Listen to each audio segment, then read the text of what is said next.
చేస్తున్న తరుణంలో నేను ముందుకు రావడం జరిగింది. కాదు అదర్వైజ్ ఎప్పుడు 2009లో ముగిసిన అధ్యాయం దాని గురించి మాట్లాడాల్సిన అవసరం లేదు. ఆనాడు ఏ రకంగా దీక్ష జరిగింది, ఆనాడు కూడా మా ఉత్తమ్ కుమార్ రెడ్డి గారు, రేవంత్ రెడ్డి గారు ఆధారంతో బయటపెట్టినా ప్రజలు నమ్మరు. ఎందుకంటే ఆ దీక్ష చేసిన సమయం అటువంటిది, బాగా సెంటిమెంట్ ఉరుతున్న సమయం. కేసీఆర్ గారు దీక్ష చేశారు, పులినోట్లో తల పెట్టారు కాబట్టి తెలంగాణ వచ్చిందట.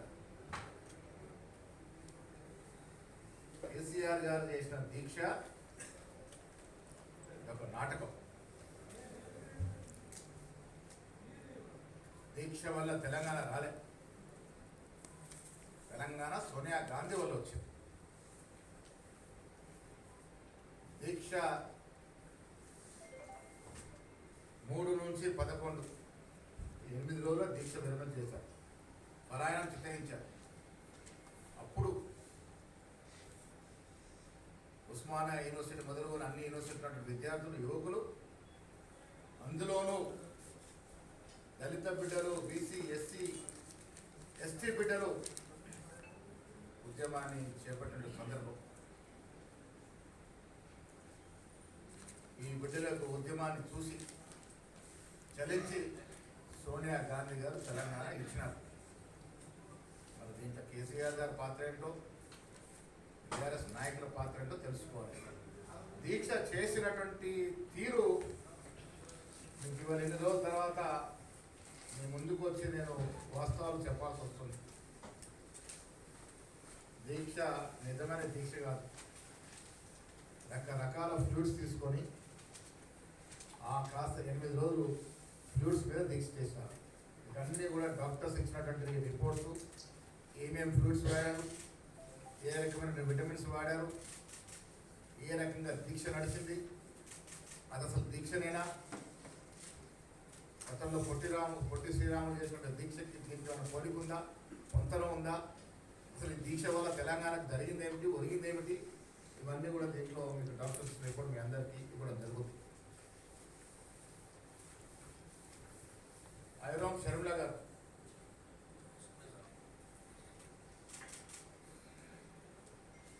పదహారేళ్ళు ఫ్లూయిడ్స్ తీసుకొని దీక్ష చేశారు. ఇది దీక్షలంటే నిజమైన దీక్ష, ప్రాణాలకు సైతం లెక్క చేయకుండా దీక్ష చేసిన తీరు. 16 సంవత్సరాలు ఐరామ్ షర్మిల గారు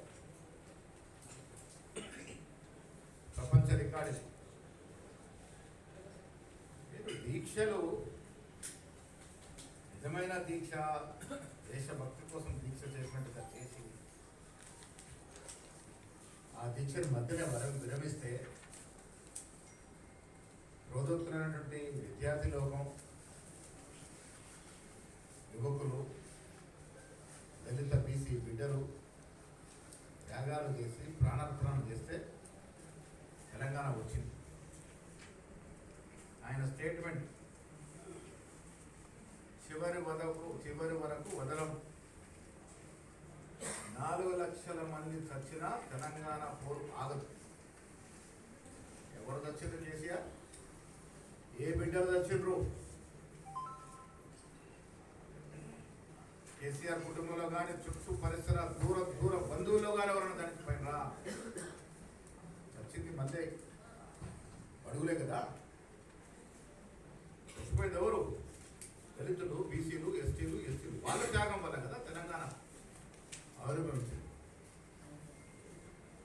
ఫ్లూయిడ్స్ వాడుకొని 8 రోజులు కూడా దీక్ష లేని పరిస్థితి. 16 ఏళ్ళు ఐరామ్ షర్మిల చేస్తారు. 8 రోజులకి దీక్ష విరమించడం కాకుండా విద్యార్థులు తెచ్చగొట్టి ఎంతమంది ప్రాణాలు బలిగొన్నారు. ఆనాడు జరిగినటువంటి ఆత్మహత్యల పరిస్థితి ఏంటి, లోతుగా వాటిని అధ్యయనం చేస్తే అసలు వాస్తవాలు బయటకు వస్తుంది. ఈ పరిస్థితి ఏంటి, ఏ రకంగా ఉద్యమాన్ని దిగజారి వాడుతున్నారు. వాడుకోవడమే కాకుండా ఆ దళిత బిడ్డలు, గిరిజనుల బిడ్డలు, బీసీ బిడ్డలు ప్రాణార్పణం చేస్తే వచ్చిన తెలంగాణని 10 ఏళ్ళుగా మీరు దోచుకున్న తీరు ప్రజలు మర్చిపోలేదు. తండ్రి ఒక దిక్కు, కొడుకు ఒక దిక్కు, మేనల్లుడు ఒక దిక్కు, సడ్డకుడు కొడుకు ఒక దిక్కు, బిడ్డ ఒక దిక్కు, చుట్టాలు ఒక దిక్కు, తాబేదారుగా ఉన్నటువంటి ఆనాడు మంత్రులు, ఎమ్మెల్యే ఒక దిక్కు. ఏ రకంగా తెలంగాణ ఎన్ని రకాలుగా దోచుకున్నారో తెలంగాణ ప్రజలు మర్చిపోలే.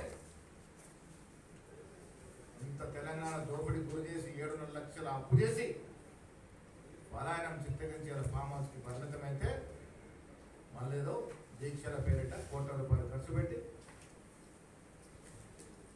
ఉనికిని చాటుకునే ప్రయత్నం చేస్తా ఉన్నారో తెలంగాణ ప్రజలు తిరస్కరిస్తారు. గుర్తుపెట్టుకోండి. 2003 అసెంబ్లీ ఎన్నికలు ఏ రకంగా తిరస్కరించినారో, పార్లమెంట్ ఎన్నికలు ఏ రకంగా 0 సీట్లు ఇచ్చినారో, మన జూబ్లీ సెలక్షన్లో ఏ రకంగా బుద్ధి చెప్పినారో అదే గతి కంటిన్యూ అవుతుంది. నేను రిపోర్ట్లన్నీ కూడా కేటీఆర్ కూడా పంపిస్తా ఉన్నా, చదువుకోండి. ఇది పిక్చర్ చేసిన తీర్కెళ్ళు, డాక్టర్స్ ఇచ్చిన రిపోర్ట్లు అన్నీ కూడా మీకు కూడా పంపిస్తాం, చదువుకోండి. ఇంకా ఈ దీక్షా దివస్లు ప్రజల్ని మభ్యపెట్టే కార్యక్రమాలు మానుకోండి. మీకు మన చిత్తశుద్ధుడిని నిజంగా చేదాల్చుకుంటే సోనియా గాంధీ గారు ఫోటో పెట్టుకొని ఈ వారం రోజులు పాలాభిషేకాలు చేయండి. ప్రాణ అర్పించినటువంటి త్యాగదనులకి నివాళులు అర్పించండి. ఇప్పుడు జేజేలు కొట్టాల్సింది కేసీఆర్ దీక్ష కాదు. దళిత బిడ్డలు అంటించుకోవడానికి నిప్పు దొరుకుతుంది, కిరోసిన్ దొరుకుతుంది. కానీ కిరోసిన్ పోసుకున్న హరీష్ రావుకి మాత్రం అగ్గిపెట్ట దొరకదు అన్నట్టు నమ్మారు ప్రజలు. ఎవరు బలిదానం ఇస్తే ఎవరు అనుభవించారు, ఎవరు తెలంగాణ ఇస్తే ఎవరు అధికారంలోకి వచ్చారు.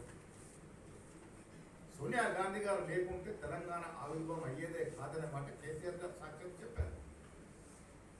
ఆ తర్వాత అదే సోనియా గాంధీ గారిని ఇష్టం వచ్చినట్టు మాట్లాడారు. సోనియా గాంధీ గారి యొక్క దయ లేకుంటే తెలంగాణ వచ్చేది కాదు, కేసీఆర్ ముఖ్యమంత్రి అయ్యేవారు కాదు, కుటుంబ సభ్యులంతా అధికారం వచ్చేది కాదు, ఈ రకంగా దోసుకునే అవకాశం మీకు వచ్చేది కాదు. 1000 కోట్ల రూపాయలు దోసుకొని తెలంగాణ అప్పుల పాలు చేశారు కాబట్టి మిమ్మల్ని ఇంటికి పంపినారు. 2023లో ప్రజాదరణ కలిగినటువంటి నాయకుడు రేవంత్ రెడ్డి గారి సారథ్యంలో జరిగిన ఎన్నికల్లో కట్టి విక్రమార్క గారు, ఉత్తమ్ కోటి లాంటి వారు, దామోదర నరసింహ లాంటి వారు, జానారెడ్డి వంటి వారు, హనుమంతరావు లాంటి వారు, చాలా మంది సీనియర్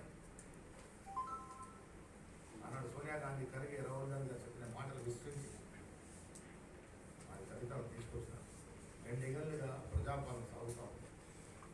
నేను తెలంగాణ ప్రజలకు మీ ద్వారా విజ్ఞప్తి చేస్తా ఉన్నాను. పులినొట్టు తలకాయ పెట్టింది, ఆ పులినొట్టు తలకాయ పెడితే తెలంగాణ వచ్చింది, ఇలాంటి బూటకు మాటలు నమ్మే స్థితిలో తెలంగాణ ప్రజలు లేరు. తెలంగాణ ప్రజలకు స్పష్టంగా తెలుసు. ఉద్యమం చేసింది విద్యార్థులు, యువకులు, నిరుద్యోగులు. వాళ్ళకి ఏం చేశారు మీరు 10 ఏళ్ళుగా? అంతమంది నిరుద్యోగులు ప్రాణాలు అర్పించి తెలంగాణ తెచ్చే ఏ నిరుద్యోగికి మీరు ఉద్యోగాలు ఇచ్చారు? మీ ఇంటి నుండి ఉద్యోగాలు పెట్టుకున్నారు. చనిపోయిన కుటుంబాలకు ఏమి ఇచ్చారు? వాళ్ళ శవాల మీద నడిచి మీరు అధికారంలోకి వస్తే వాళ్ళకి ఏమి ఇచ్చారు? సోనియా గాంధీ గారు తెగించి అందరూ కాదని తెలంగాణ ఇస్తే ఒక్కరోజున స్తుతించినారా? ఒక్కరోజున ధన్యవాదాలు తెలిపినారా? ఇప్పటికైనా బుద్ధి తెచ్చుకొని ఈ దీక్షా దివస్లో మాని సోనియా గాంధీ గారి యొక్క పూలపటానికి పాలాభిషేకాలు చేయండి. ప్రాణ త్యాగం చేసినటువంటి కుటుంబాలని ఆదుకునే ప్రయత్నం చేయండి. వారి నివాళులు అర్పించండి.